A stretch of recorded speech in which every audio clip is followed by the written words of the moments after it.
जय हिंद साथियों, आज के इस क्लास में आप सभी का बहुत बहुत स्वागत है। तो साथियों, बिहार पुलिस सिपाही की नई भर्ती 2025 के लिए आज हमारा खान सर के बुक से सेट नंबर 8 चलेगा। साथियों, इससे पहले टोटल आपका 7 सेट कंप्लीट हो चुका है और सभी सेट का PDF आंसर के साथ एप्लीकेशन पर अपलोड कर दिया गया है। एप्लीकेशन का लिंक डिस्क्रिप्शन बॉक्स में है, आप लोग जाकर ज्वाइन कर सकते हैं। तो चलिए, रात के 8 बज चुके हैं, फटाफट से आप लोग लाइव चैट के साथ जुड़ जाइए। तो साथियों, आज का पहला क्वेश्चन देखिए, एक अधातु जो कमरे के तापमान पर द्रव के रूप में मिलती है वह कौन सा है। चलिए, क्वेश्चन नंबर 1 के लिए आप लोग आंसर बताइए। एक अधातु जो कमरे के ताप पर द्रव के रूप में मिलती है उसका नाम क्या है। तो याद रखिएगा, ब्रोमीन। यहाँ पर डी ऑप्शन आपका सही जवाब है। ये ब्रोमीन का सिंबल है Br। इसका परमाणु क्रमांक कितना होता है तो 35। ये एकमात्र ऐसा धातु है जो कमरे के तापमान पर द्रव अवस्था में मिलता है। क्लोरीन का परमाणु क्रमांक पूछा जाता है, कितना होता है तो 17। ठीक है, कितना होता है 17। अगला क्वेश्चन देखिए, निम्नलिखित में से कौन सा रासायनिक परिवर्तन नहीं है। चलिए बताइए, क्वेश्चन 2 के लिए आंसर क्या होगा। इनमें से कौन सा रासायनिक परिवर्तन नहीं है। तो साथियों, हमने आपको भौतिक परिवर्तन और रासायनिक परिवर्तन दोनों के बारे में बताया है। तो प्रकाश संश्लेषण ये एक रासायनिक परिवर्तन है, बहुलीकरण भी रासायनिक परिवर्तन है, दहन भी रासायनिक परिवर्तन है, जबकि उबलता हुआ पानी जो है ये भौतिक परिवर्तन का उदाहरण है। तो यहाँ पर सी ऑप्शन आपका सही जवाब है, ये रासायनिक परिवर्तन नहीं है। चलिए अगला क्वेश्चन देखिए, प्लास्टर ऑफ पेरिस बनाया जाता है। और देखिए, जो भी साथी चैनल पर पहली बार आए हैं आप लोग क्लास टाइमिंग को नोट कर लीजिए। ये क्लास आपको रोज़ शाम 7:30 बजे लाइव चैट के साथ दिया जाता है। इसके बाद एक और क्लास है आपका रात में 8 बजे। तो दोनों क्लास को आपको डेली अटेंड करना है। बताइए, प्लास्टर ऑफ पेरिस बनाया जाता है, याद रखिएगा, जिप्सम से। किससे बनाया जाता है? जिप्सम से प्लास्टर ऑफ पेरिस को बनाया जाता है। जिप्सम का फॉर्मूला क्या होता है तो CaSO4 × 2H2O। ये जिप्सम का सूत्र है, जबकि प्लास्टर ऑफ पेरिस का सूत्र पूछे तो CaSO4 यहाँ पे सिर्फ 2 के बदले में हो जाता है हाफ। ठीक है, बाकी H2O। तो ये प्लास्टर ऑफ पेरिस और ये जिप्सम, दोनों को ध्यान रखिएगा।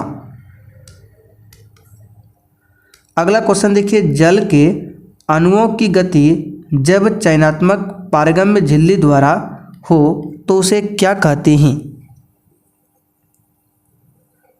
बताइए, क्वेश्चन 4 के लिए आंसर बताइए। जल के अणुओं की गति जब चयनात्मक पारगम्य झिल्ली द्वारा हो तो उसे क्या कहते हैं। तो साथियों, उसे कहते हैं परासरण। क्या बोलते हैं? परासरण। यहाँ पर बी ऑप्शन आपका सही जवाब है, परासरण। अगला क्वेश्चन देखिए, साइट्रिक अम्ल मुक्त अम्ल के रूप में होता है। यानी कि साइट्रिक अम्ल आपको बताना है इसमें से किसमें पाया जाता है। और देखिए, सेशन के लास्ट में आप सभी को कमेंट करके अपना अपना स्कोर बताना है कि आपने कितने क्वेश्चन सही किए। तो साइट्रिक अम्ल की बात करें, ये आपको देखने को मिलेगा नींबू में। नींबू और संतरा में होता है साइट्रिक अम्ल, सेब में होता है मैलिक अम्ल, सिरका में होता है एसिटिक अम्ल जिसका सूत्र होता है CH3COOH। ये एसिटिक अम्ल का सूत्र है, पूछा जाता है। इमली में कौन सा होता है? टार्ट्रिक अम्ल होता है इमली में। टमाटर में पूछे ऑक्जेलिक अम्ल। चलिए आगे देखिए, मनुष्यों में डैश आहार नाल का सबसे लंबा भाग होता है। ये क्वेश्चन आपके एग्जाम के लिए बहुत ज़्यादा महत्वपूर्ण होगा। बताइए, इसका आंसर क्या होगा। मनुष्यों में डैश आहार नाल का सबसे लंबा भाग कौन सा है।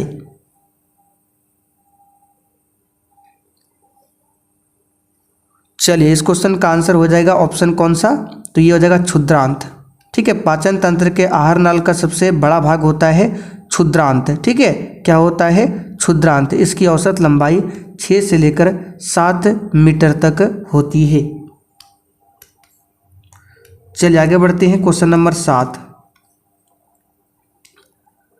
दो अस्थियां आपस में एक दूसरे से किससे जुड़ी होती है? ये क्वेश्चन पहले भी आपको बता चुके हैं। और देखिए साथियों, जिन्होंने अभी तक सेशन को लाइक नहीं किया है, आपसे रिक्वेस्ट है आप लोग सेशन को साथ में लाइक करते चलिए। बताइए, दो अस्थियां आपस में एक दूसरे से किससे जुड़ी होती है? तो याद रखिएगा इसका आंसर क्या होगा? लिगामेंट यानी कि स्नायु। ठीक है, इसको लिगामेंट भी बोला जाता है। लिगामेंट यानी कि स्नायु से जुड़ी होती है दो अस्थियां आपस में। यहाँ पर डी ऑप्शन आपका सही जवाब है, स्नायु। अच्छा, हड्डियों का अध्ययन क्या कहलाता है? तो याद रखिएगा ऑस्टियोलॉजी। ऑस्टियोलॉजी में हड्डियों का अध्ययन किया जाता है।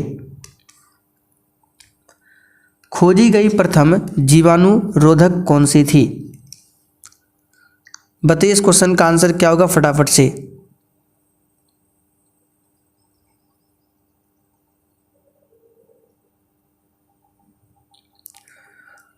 तो खोजी गई प्रथम जीवाणुरोधक की बात करें, ये हो जाएगा पेनिसिलिन। ठीक है, प्रथम एंटीबायोटिक पेनिसिलिन की खोज जो है 1928 में किया गया था। किसके द्वारा? तो अलेक्जेंडर फ्लेमिंग के द्वारा किया गया था। चलिए आगे बढ़ते हैं। वायवीय श्वसन में ग्लूकोज के विखंडन से प्राप्त होता है। बताइए, वायवीय श्वसन में ग्लूकोज के विखंडन से क्या प्राप्त होता है? तो यहां पर इस क्वेश्चन का आंसर क्या होगा? तो इस क्वेश्चन का आंसर हो जाएगा CO2 और जल। ठीक है, ऐसा श्वसन जिसमें ग्लूकोज का विखंडन होता है तथा कार्बन डाइऑक्साइड एवं जल का निर्माण होता है, उसी को कहा जाता है वायवीय श्वसन। तो ध्यान रखना है, जिसमें ग्लूकोज का विखंडन और कार्बन डाइऑक्साइड एवं जल का निर्माण होता है वो होता है वायवीय श्वसन। तो यहाँ पर इसका क्या होगा? विखंडन से क्या प्राप्त होता है? कार्बन डाइऑक्साइड और जल। निम्न में से किस विटामिन की कमी से स्कर्वी रोग उत्पन्न होता है? बताइए इसका आंसर क्या होगा। अब देखिए, विटामिन की बात करें, एक होता है जल में घुलनशील विटामिन, दूसरा होता है वसा में घुलनशील विटामिन। तो विटामिन बी और विटामिन सी ये जल में घुलनशील होते हैं। बचे विटामिन ए, डी, ई और के ये वसा में घुलनशील होते हैं। तो इसमें से विटामिन सी जो है, इसी की कमी से क्या होता है? स्कर्वी रोग। और इसका रासायनिक नाम क्या होता है? Ascorbic acid. विटामिन बी का रासायनिक नाम थायमीन, विटामिन ए का रेटिनॉल और विटामिन डी का रासायनिक नाम क्या होता है? तो कैल्सीफेरॉल। अनुचित ढंग से प्राप्त किया गया लाभ क्या कहलाता है? बताइए, अनुचित ढंग से प्राप्त किया गया लाभ ये क्या कहलाता है? तो ये कहलाता है अपलाभ। ठीक है, क्या कहलाता है? अपलाभ। यहाँ पर डी ऑप्शन सही है। उर्वशी नामक साहित्यिक कृति के रचनाकार का नाम क्या है?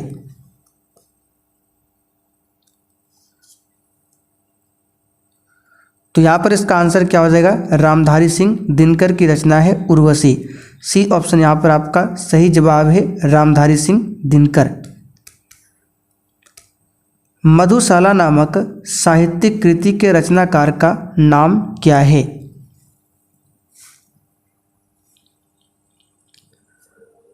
तो मधुशाला नामक साहित्यिक कृति के रचनाकार कौन है? तो इसका सही जवाब है हरिवंश राय बच्चन। कौन है? हरिवंश राय बच्चन। इनकी रचना और याद रखिएगा, जैसे कि सतरंगिनी। सतरंगिनी ये किसकी रचना है? हरिवंश राय बच्चन। एकांत संगीत, ठीक है, खादी के फूल, ये सभी रचनाएं हरिवंश राय बच्चन की है। पद्मावत नामक साहित्यिक कृति के रचनाकार कौन है?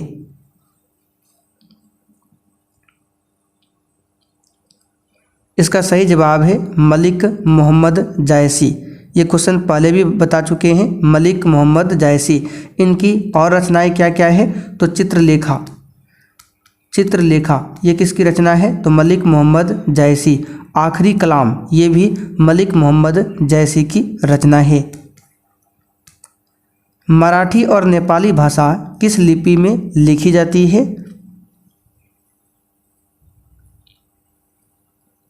तो साथियों, मराठी और नेपाली भाषा जो है ये शारदा लिपि में लिखी जाती है।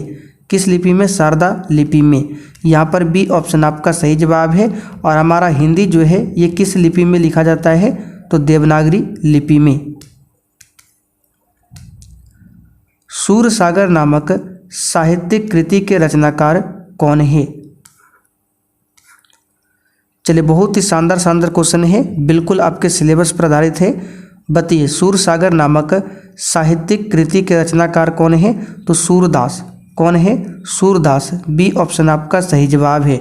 इनकी अन्य रचनाएं जैसे कि नल, दमयंती, ठीक है, अगर आपसे पूछे नल दमयंती किसकी रचना है? तो सूरदास की। साहित्य लहरी, सुरसावली, ये सभी रचनाएं सूरदास की है। हाल ही में भारत के सर्वोच्च विज्ञान पुरस्कार विज्ञान रत्न से सम्मानित गोविंदराजन पद्मनाभन किस क्षेत्र में अपने योगदान के लिए जाने जाते हैं? देखिए, गोविंदराजन पद्मनाभन को हाल ही में भारत का जो सर्वोच्च विज्ञान पुरस्कार है विज्ञान रत्न से सम्मानित किया गया है। तो अपने योगदान के लिए किस क्षेत्र में जाने जाते हैं गोविंदराजन पद्मनाभन? तो याद रखिएगा, इसका सही जवाब है जैव प्रौद्योगिकी अनुसंधान। चलिए आगे देखिए, दिसंबर 2024 में किस भारतीय व्यक्तित्व को time person of the year 2024 चुना गया जो वैश्विक स्तर पर उनके प्रभाव और नेतृत्व को मान्यता देता है? तो ये है गूगल के सीईओ सुंदर पिच्चई। सी ऑप्शन यहाँ पर आपका सही है। पुष्यमित्र शुंग द्वारा मारा जाने वाला अंतिम मौर्य शासक कौन था? तो मौर्य वंश की स्थापना चंद्रगुप्त मौर्य ने किया था चाणक्य की सहायता से। ठीक है, तो मौर्य वंश का आखिरी शासक हुआ वृद्धरथ, और वृद्धरथ की हत्या किसने किया था? तो इसी के सेनापति पुष्यमित्र शुंग ने। तो पुष्यमित्र शुंग द्वारा मारा जाने वाला अंतिम मौर्य शासक कौन हुआ? वृद्धरथ। यहाँ पर बी ऑप्शन आपका सही जवाब है। फिर शुंग वंश की स्थापना होती है पुष्यमित्र शुंग के द्वारा। अच्छा, शुंग वंश का अंतिम शासक कौन था? तो देवभूति। देवभूति पुष्यमित्र शुंग का आखिरी शासक था। और देवभूति की हत्या किसने किया था? तो वासुदेव ने किया था। वासुदेव ने देवभूति की हत्या की थी और वासुदेव ने देवभूति को मारकर कण्व वंश की स्थापना की। तो पहले मौर्य वंश, फिर शुंग वंश, फिर कण्व वंश। मौर्य वंश से पहले क्या था? नंद वंश। नंद वंश की स्थापना किसने किया था? महापद्मनंद ने। और नंद वंश का आखिरी शासक था घनानंद। पुस्तक हुमायूं नामा किसने लिखी थी?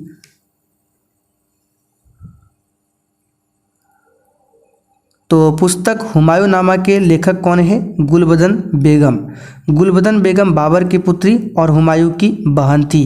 ठीक है, गुलबदन बेगम ने अकबर के कहने पर हुमायूं नामा की रचना की। चंद्रगुप्त मौर्य चंद्रगिरी पर्वत श्रवण बेलगोला किस जैन संत के साथ गया था? सही जवाब है जैन साधु भद्र बाहु। सी ऑप्शन यहाँ पर आपका सही जवाब है। निम्नलिखित में से किसने रॉलेट एक्ट को काला कानून कहा था?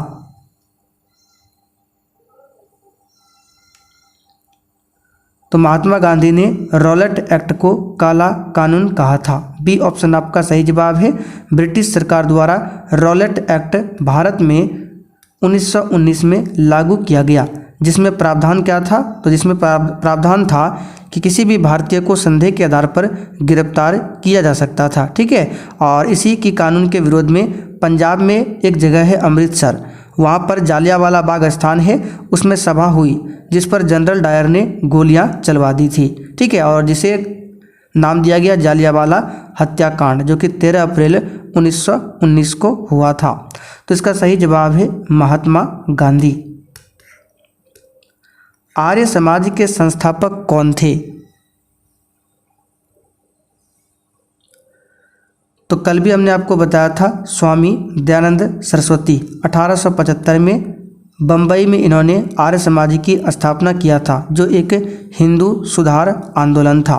राजा राम मोहन राय ने 1815 में आत्मीय सभा की स्थापना किया था। 1828 में ब्रह्म समाज की स्थापना किया था। भारत का पहला गवर्नर जनरल कौन था? सिंपल सा क्वेश्चन है, विलियम बेंटिक। इसी ने 1829 में सती प्रथा का अंत किया था और इसमें सहयोग दिया था राजा राम मोहन राय ने। निम्नलिखित स्थानों में से कौन सा स्थान सूफी सर्किट का एक भाग है तथा पटना जिले में स्थित है? यह है खनकाह मुजिबिया। बिहार राज्य की राजधानी पटना में सूफी सर्किट का एक भाग खानकाह मुजिबिया स्थित है। बी ऑप्शन सही है। आगे देखिए, दिल्ली में स्थित लाल किले में मोती मस्जिद का निर्माण किसने करवाया था? बताइए, क्वेश्चन 27 के लिए आंसर बताइए। तो यहाँ पर इस क्वेश्चन का आंसर क्या हो जाएगा? सी ऑप्शन, औरंगजेब ने करवाया था। भारत के निम्नलिखित में से किन स्थानों के बीच महात्मा गांधी के नेतृत्व में अंग्रेजों के विरुद्ध नमक मार्च आयोजित किया गया था? ये तो सिंपल सा क्वेश्चन है। अहमदाबाद से दांडी के लिए जो यात्रा हुआ था, ठीक है, अहमदाबाद के साबरमती आश्रम से 12 मार्च 1930 को स्टार्ट हुआ था और 6 अप्रैल 1930 को महात्मा गांधी जी दांडी पहुंच जाती हैं। तो यहाँ पर इसका आंसर होगा अहमदाबाद से दांडी। भारत में प्रथम रेलगाड़ी बम्बई से डैश के मध्य चलाई गई थी? तो भारत में प्रथम रेलगाड़ी आप सभी जानते हैं 1853 में बम्बई से ठाणे के बीच चलाई गई थी। वह राज्य युग्म जहां कटीले वन तथा झाड़ियां पाई जाती है वह कौन सा है?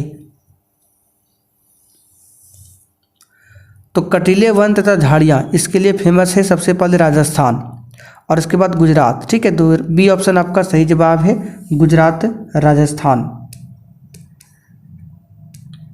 इनमें से कौन सा लौह इस्पात कारखाना समुद्र तट पर स्थित है?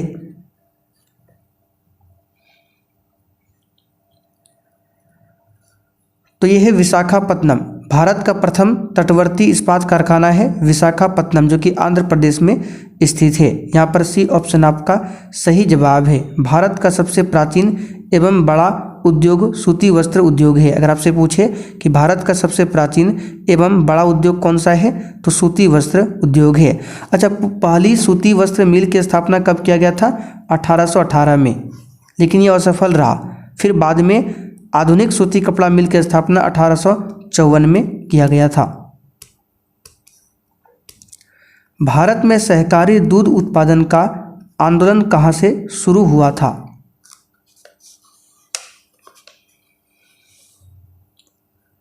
तो भारत में सहकारी दूध उत्पादन का आंदोलन 1946 को गुजरात में स्टार्ट हुआ था। ऑप्शन ए यहाँ पर आपका सही जवाब है। दूध से संबंधित कौन सी क्रांति है? श्वेत क्रांति। और एक पूछा जाता है ऑपरेशन फ्लड। तो ऑपरेशन फ्लड जो है ये किससे संबंधित है? तो दुग्ध उत्पादन से ही संबंधित है। सरदार सरोवर परियोजना किस नदी पर स्थित है? तो ये नर्मदा नदी पर स्थित है। नर्मदा नदी पर एक जलप्रपात याद रखिएगा, पूछा जाता है धुआंधार जलप्रपात किस नदी पर है? नर्मदा नदी पर। पूर्वोत्तर भारत के 7 बहनों में कौन सा राज्य शामिल नहीं है? हमने आपको बहुत पहले बताया था 7 सिस्टर्स के बारे में, जिसमें अरुणाचल प्रदेश आता है, असम, मेघालय, मणिपुर, मिजोरम, नागालैंड और त्रिपुरा शामिल है। इसमें हिमाचल प्रदेश नहीं आता है। तो यहाँ पर ए ऑप्शन आपका सही है। बाकी 7 कौन कौन से राज्य है वो आपको ध्यान रखने हैं। सार्क का सबसे बड़ा देश कौन सा है? तो अपना भारत है। ठीक है, सार्क की स्थापना आप सभी जानते हैं कब होती है, तो सार्क की स्थापना 1985 में 1985 में किया गया था सार्क की स्थापना।